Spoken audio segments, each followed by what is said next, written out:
Hello everyone, আমি আলিশা আর আজকে আমি চলে এসেছি 15th অগস্ট আর জন্মাষ্টমীর মিনি ভ্লগ নিয়ে। 15th অগস্টে আমরা গিয়েছিলাম ওয়ার 2 দেখতে। ওয়ার 2 কিন্তু 15th অগস্টের জন্য পারফেক্ট একটা সিনেমা ছিল।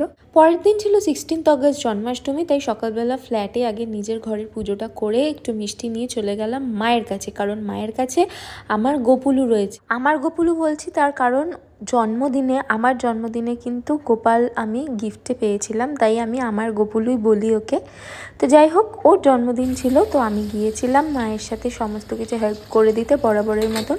মা দেখতেই পাচ্ছ এখানে মালপোয়া, আলুর দম, এছাড়াও সুজি, লুচি অনেক কিছু বানিয়েছিল। আমি চলে গিয়েছিলাম কিন্তু গোপুকে স্নান করাতে। এখানে দেখতেই পাচ্ছ স্নান করাচ্ছিলাম। এরপরে লোকনাথ বাবাকেও স্নান করালাম, তার কারণ জন্মাষ্টমীতে লোকনাথ বাবারও জন্মদিন। আমাদের ঘরে একটা ছোট শিবলিঙ্গও আছে, তো ওনাকেও স্নান করালাম। তারপরে সবাইকে সবার সাজ পরিয়ে একদম রেডি করে ফাইনাল লুক দেখতেই পাচ্ছ সবার।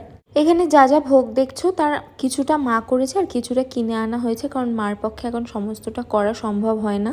সুজি, লুচি, মালপোয়া এইটুকুই মা দিতে পেরেছে, বাকিটা কেনা। আর মা একটুখানি খিচুড়িও বানিয়েছিল, বাট আমি প্রসাদ খেতে পারিনি কারণ আমার অঞ্জলি হয়নি।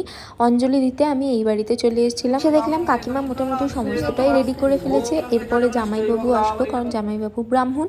তো তারপরে আমরা অঞ্জলি দিলাম। পরের দিন মনসা মন্দিরে গিয়ে মনসা পুজো দিয়ে আসলাম, কারণ মনসা পুজো ছিল। আজকের ব্লগটা ব্যাস এইটুকু।